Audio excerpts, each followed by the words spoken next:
ठाणे शहर वाहतूक शाखेच्या नियमित तपासणीत वर्षभरात तब्बल 1 कोटी रुपये किमतीची 15 वाहनं हस्तगत करण्यात यश आले. या कारवाईत आलिशान ऑडी कार आणि हार्ले डेव्हिडसन या महागड्या दुचाकीचाही समावेश आहे. हस्तगत केलेल्या वाहनांसोबत ताब्यात घेतलेल्या चोरांना संबंधित पोलीस ठाण्यांच्या हवाली करण्यात आल्याची माहिती वाहतूक शाखेनं दिली आहे. ठाणे पोलीस आयुक्तालय क्षेत्रात ठाणे, डोंबिवली, कल्याण, विठ्ठलवाडी, उल्हासनगर, अंबरनाथ, बदलापूर आणि भिवंडी ही शहरं येतात. या क्षेत्रातील 35 पोलीस ठाण्यांतर्गत एकूण 18 वाहतूक कक्ष कार्यरत आहेत. वाहतुकीचं नियमन, वाहन तपासणी आणि नियम मोडणाऱ्या वाहन चालकांना चाप बसावा याकरिता वेळोवेळी वाहनांची तपासणी केली जाते. 1 जानेवारी ते 9 डिसेंबर 2025 या कालावधीत वाहतूक पोलिसांनी केलेल्या वाहनांच्या तपासणीत तब्बल 15 चोरीच्या वाहनांचा छडा लावण्यात वाहतूक शाखेला यश आले. या वाहनांमध्ये एक आलिशान ऑडी कार, महागडी हार्ले डेव्हिडसन दुचाकी, 10 दुचाकी आणि 4 ऑटो रिक्षांचाही समावेश आहे. वाहतुकीचं नियमन करत असताना वाहतूक पोलीस कर्मचारी वाहनांसंबंधित कागदपत्रांचीही मागणी करतात. अनेकदा पोलिसांची ही सर्व तपासणी वाहन चालकांना डोकेदुखी ठरून जाचक वाटत असते. मात्र प्रत्येक वाहन चालकानं हेल्मेट आणि योग्य परवान्यासह आपण चालवत असलेल्या वाहनांशी संबंधित कागदपत्र सोबत बाळगणं गरजेचं आहे, जेणेकरून तपासणी दरम्यान ते गैरसोयीचं ठरणार नाही.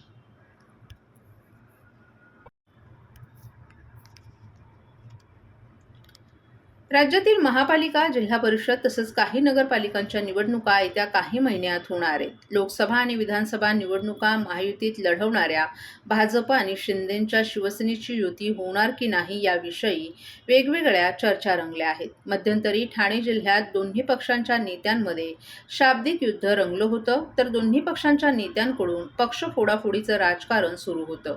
यावरूनच त्यांच्यातील संबंध ताणले गेल्याचं चित्र होतं. असं असताना शिंदेंच्या शिवसेनेचे खासदार नरेश म्हस्के यांनी राज्यातील महापालिका, जिल्हा परिषद तसंच काही नगरपालिकांच्या निवडणुकांमधील महायुतीबाबत मोठं विधान केलंय.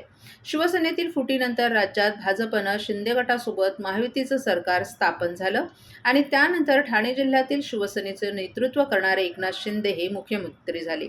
लोकसभा आणि विधानसभा निवडणुका भाजप आणि शिंदेंच्या शिवसेनेनं महायुतीत लढवल्या होत्या.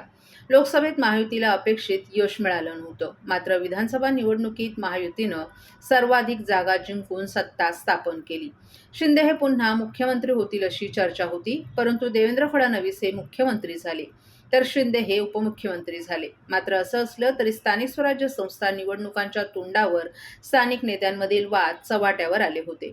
विशेषतः शिंदेंचा बालेकिल्ला असलेल्या ठाणे जिल्ह्यात भाजपचे प्रदेशाध्यक्ष रवींद्र चव्हाण, वनमंत्री गणेश नाईक, आमदार संजय केळकर विरुद्ध शिंदेंच्या शिवसेनेचे नेते असा सामना रंगल्याचंही चित्र होतं. ठाणे जिल्ह्यात दोन्ही पक्षांच्या नेत्यांमध्ये शाब्दिक युद्ध रंगलं होतं, तर दोन्ही पक्षांच्या नेत्यांकडून पक्ष फोडाफोडीचं राजकारणही सुरू होतं.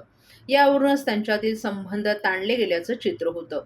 असं असताना शिंदेंच्या शिवसेनेचे खासदार नरेश म्हस्के यांनी राज्यातील महापालिका, जिल्हा परिषद तसंच काही नगरपालिकांच्या निवडणुकांमधील महायुतीबाबत मोठं विधान केले.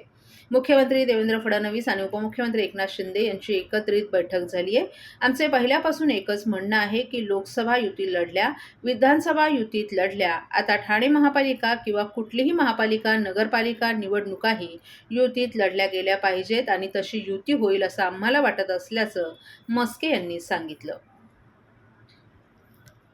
नवी मुंबई महानगरपालिकेचा चार्ज तुमच्याकडे आहे. महानगरपालिकेच्या निवडणुका कुठल्याही क्षणी घोषित होतील अशी परिस्थिती आहे.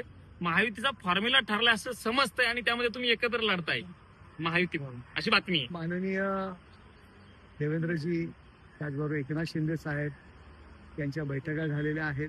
मी दिल्लीत आहे आणि आमचं पहिल्यापासून म्हणणं आहे की लोकसभा आपली युतीमध्ये लढली, विधानसभा युतीमध्ये लढली, तर ठाणे महानगरपालिका असेल कुठल्याही महानगरपालिका, नगरपालिका युतीमध्ये लढल्या पाहिजे आणि तशा पद्धतीची युती त्या ठिकाणी होईल असं मला वाटतं. नगर परिषदेचा घोळ महानगरपालिकेमध्ये मिटवला पाहिजे असं तुम्हाला वाटतं, असं म्हणायचं एका वाक्यात? हे बघा, नगरपालिका, महानगरपालिका ह्या कार्यकर्त्यांच्या निवडणुका असतात, कार्यकर्त्यांचा उत्साह असतो. कदाचित कम्युनिकेशन गॅप त्यावेळी आमच्यामध्ये झाली असेल, परंतु आता आम्ही एकत्र लढणार हा निर्णय घेतलेला आहे. सर्व नागरिकांना आवाहन करण्यात येत आहे की सध्या डासांमार्फत पसरणाऱ्या डेंग्यू या आजाराचा प्रसार रोखण्यासाठी प्रत्येकाने पुढीलप्रमाणे कार्यवाही करावी. डेंग्यू आजार एडिस इजिप्ती हा डास चावल्याने होतो. या डासांची पैदास साचलेल्या किंवा साचवलेल्या स्वच्छ पाण्यामध्ये होते. 8 दिवसांपेक्षा जास्त दिवस पाणी उघडे व साचून राहिल्यास त्यात डास अंडी घालतात. अंड्यांच्या अळ्या तयार होऊन पुढे डास तयार होतात.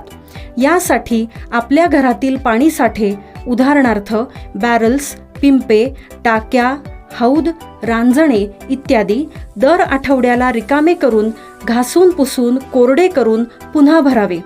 1 दिवस कोरडा दिवस म्हणून पाळावा. पाणी साठ्यांना घट्ट झाकणे बसवावीत किंवा जुनी साडी, चादर, धोतर यांनी बांधून झाकून ठेवावीत, म्हणजे डास त्यात जाऊन अंडी घालणार नाहीत. घराच्या गच्चीवर, आजूबाजूला, अंगणात कोठेही पाणी साचू देऊ नये. भंगार सामान उघड्यावर टाकू नये. उदाहरणार्थ टायर्स, प्लास्टिक सामान, कुंड्या, टाकाऊ वस्तू इत्यादी. अशा सामानात पावसाचे पाणी साठून त्यात डेंग्यूच्या डासांची पैदास होते. घरातील कूलर्स, फ्रीजच्या पाठीमागील ट्रे हे देखील वेळोवेळी कोरडे करावेत. लक्षात ठेवा, नुसत्या फवारणीने डास घनता कमी होत नाही, तर त्यासाठी डास पैदास ठिकाणे नष्ट करणे ही आपल्या सर्वांची जबाबदारी आहे. कोणताही ताप अंगावर न काढता जवळच्या शासकीय रुग्णालयात मोफत औषधोपचार घ्या. अशा प्रकारे नागरिकांनी सहकार्य केल्यास डेंग्यूचा प्रसार रोखणे सहज शक्य आहे.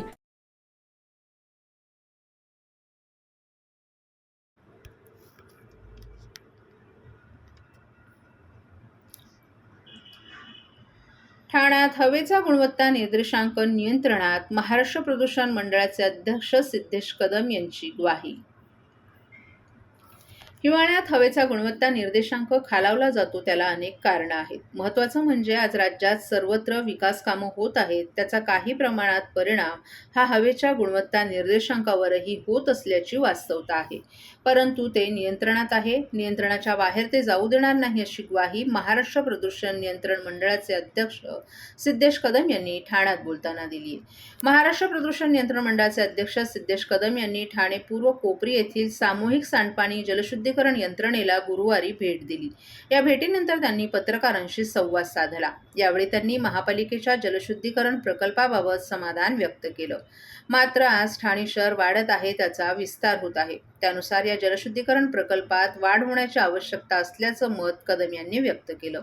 तसंच ठाणे शहरातील हवेचा गुणवत्ता निर्देशांक उत्तम राखण्यासाठी ठाणे महापालिका सक्षमपणे काम करत आहे. त्यांच्याकडे उत्तम अशी यंत्रणा कार्यरत आहे. विशेष म्हणजे महापालिकेच्या मार्फत हवेच्या प्रदूषणात जे कारणीभूत ठरतात त्यांच्यावर कारवाई देखील केली जात असल्याबाबत त्यांनी समाधान व्यक्त केलं. तसंच ठाणे शहरात विविध ठिकाणी मोठ्या प्रमाणात वृक्षतोड होत आहे. याबाबत पत्रकारांनी सिद्धेश कदम यांच्याकडे विचारणा केली असता जर कुठेही नियमबाह्य वृक्षतोड होत असेल तर ती चुकीची आहे, त्यावर कारवाई करण्यात यावी असंही त्यांनी सांगितलं. विशेष म्हणजे हिवाळ्यात हवेचा गुणवत्ता निर्देशांक खालावला जातो. त्याची विविध कारणं आहेत. त्यात प्रमुख कारण म्हणजे राज्यात जी विकास कामं सुरू आहेत ती आहेत, परंतु हवेचा गुणवत्ता निर्देशांक अधिक खालावणार, नियंत्रणाबाहेर जाणार नाही याची दक्षता महाराष्ट्र प्रदूषण नियंत्रण मंडळामार्फत घेतली जाईल, अशी ग्वाही कदम यांनी दिली. IQ लेवल आहे त्याच्यामध्ये पण वाढ झालेली आहे. सर्वप्रथम मागच्याच आठवड्यामध्ये मागच्या महिन्यामध्ये ठाणे महानगरपालिकेमध्ये आयुक्तांसोबत एक बैठक झालेली. त्या बैठकीच्या अनुषंगाने आज ठाण्यामध्ये त्यांचं सिवेज ट्रीटमेंट प्लांट आहे, STP प्लांट 120 MLDचं, तिथे एक धावती भेट दिलेली आहे. प्रामुख्याने आज फक्त ठाण्यामध्येच नाही तर मुंबईमध्ये सुद्धा माझ्या व्हिजिट झाल्या. प्रमुख विषय होता जो AQI संदर्भात, पण त्याच अनुषंगाने आता पुढची व्हिजिट सुद्धा आहे. पण आज इथे STP प्लांट पाहिल्यानंतर एक चांगला इथे STP प्लांट रन होत आहे ते आपण पाहिलं. आपण सगळ्यांनी पाहिलं की आपण लाईव्ह मासे त्या पाण्यात ट्रीट केल्यानंतर आपण त्याच्यामध्ये पाहिलेत. त्याचबरोबर पाणी टर्शरी ट्रीट करून म्हणजे फायनल ट्रीटमेंट करून ते शुद्ध पाणी तयार इथे होत आहे. म्हणून खरोखरच ठाणे महानगरपालिकेचं मी अभिनंदन करेन. पण नक्कीच ह्याच्यामध्ये अजून वाढीव करण्याची गरज आहे. ठाणे शहर वाढतंय, जसं मुंबई शहर वाढतंय तसं ठाणेही पूर्ण शहर जिल्हाही वाढतोय. म्हणून अजून ह्याच्यामध्ये आपण काही इम्प्रूव्हमेंट करू शकतो इन टर्म्स ऑफ कपॅसिटी. त्या अनुषंगाने आम्ही त्यांना रेकमेंड केलेलं आहे. AQI संदर्भात मी सगळ्या माध्यमांना एकच विनंती करेन की आपण कुठलीही बातमी करताना, कुठलीही न्यूज करताना आपण ठाणे महानगरपालिका असो किंवा मग MPCB असो, एकदा आमच्याशी शहानिशा करा. बऱ्याच वेळेला काय होतं की आपण कुठून डेटा आणता आम्हाला माहीत नाही, पण जो अधिकृत डेटा आहे, जो CPCB सेंट्रल पोल्युशन बोर्डच्या माध्यमातून जो डेटा पूर्ण देशामध्ये जो डेटा होतो, तोच डेटा व्हॅलिड आहे. आणि जर त्या डेटामध्ये जर कुठेही आढळलं की AQI लेवल म्हणजे एअर क्वालिटी इंडेक्स पूर्ण राज्याचा, ठाण्याचा किंवा मुंबईचा कुठेही वाढलेलं दिसलं, तर ठाणे महानगरपालिका असो किंवा मुंबई महानगरपालिका असो, हे सक्षम आहेत त्यांच्या स्तरावर कारवाई करण्यासाठी.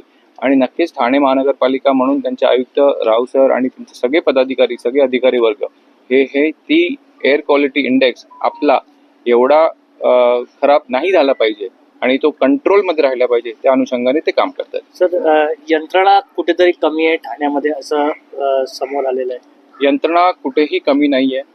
यंत्रणेचा दबदबा आहे. यंत्रणेने काही कन्स्ट्रक्शन साईट्सवर असो तिकडे कारवाई सुद्धा केलेली आहेत. मग त्या खाजगी असो किंवा मग शासनाचे असो, केंद्र शासन असो किंवा राज्य शासन असो, अशा कारवाई सुद्धा केल्या आहेत. MPCBच्या माध्यमातून सुद्धा कारवाई झालेल्या आहेत. त्याचा सुद्धा डेटा आम्ही तुमच्याशी शेअर करू. पण कारवाई करणं हा एकमात्र उद्देश नाही, पण आपल्या जनतेला त्रास नाही झाला पाहिजे त्याच्यासाठी ह्या कारवाई करणं फार गरजेचं आहे.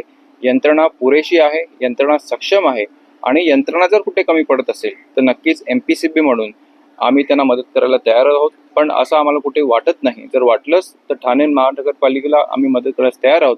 पण ठाणे महानगरपालिका सक्षम आहे कुठल्याही AQI बाबत. मनसे नेते अविनाश जाधव यांनी ठाण्यातील सरकारी रुग्णालयात रुग्णांना भेडसावत असलेल्या गंभीर गैरव्यवहारावर तीव्र टीका केली आहे. झाडांच्या विषयांसंदर्भात भेट देताना त्यांच्या लक्षात आलं की उपचारासाठी आलेल्या काही रुग्णांना डॉक्टरांकडून अशा औषधांची चिठ्ठी दिली जाते जी रुग्णालयात उपलब्धच नाहीत. मात्र तीच औषधं रुग्णालयाबाहेरील मेडिकलमध्ये सहज उपलब्ध होतात. डॉक्टरांकडे पर्यायी औषधं उपलब्ध असताना रुग्णांना 1,500 ते 2,000 रुपयांची महागडी औषधं बाहेरून विकत घ्यायला का लावली जातात? डॉक्टर आणि मेडिकल कंपन्यांमध्ये काही संगनमत आहे का? हा मोठा प्रश्न असल्याचंही जाधव यांनी सांगितलं. नाशिकवरून आलेल्या काही रुग्णांना भेटल्यानंतर हा प्रकार अधिक स्पष्ट झाला. सरकारी रुग्णालयात मोफत मिळायला हवी असलेली औषधं उपलब्ध असूनही बाहेरच्या मेडिकलवरून महागड्या औषधांची खरेदी करण्यास भाग पाडणं हा सरळ भ्रष्टाचार असल्याचा आरोप जाधव यांनी केलाय. या प्रकरणात संबंधित डॉक्टरांना तात्काळ निलंबित करण्याची मागणी त्यांनी प्रशासनाकडे केली आहे. संध्याकाळपर्यंत कारवाई न झाल्यास आम्ही मोठा गदारोळ करू असा इशाराही जाधव यांनी दिलाय. रुग्णांच्या आरोग्याबरोबरच त्यांच्या आर्थिक परिस्थितीचा देखील गैरफायदा घेतला जात असल्यानं हा प्रकार मोठ्या स्कॅमकडे निर्देश करीत असल्याचं अविनाश जाधव यांनी स्पष्ट केलं. मी आता इथे आल्याच्या नंतर मी झाडांच्या विषयात मनोरुग्णालयाला भेट दिली होती. तर इथे काही पेशंट्स मला भेटले, नाशिकवरनं आले होते.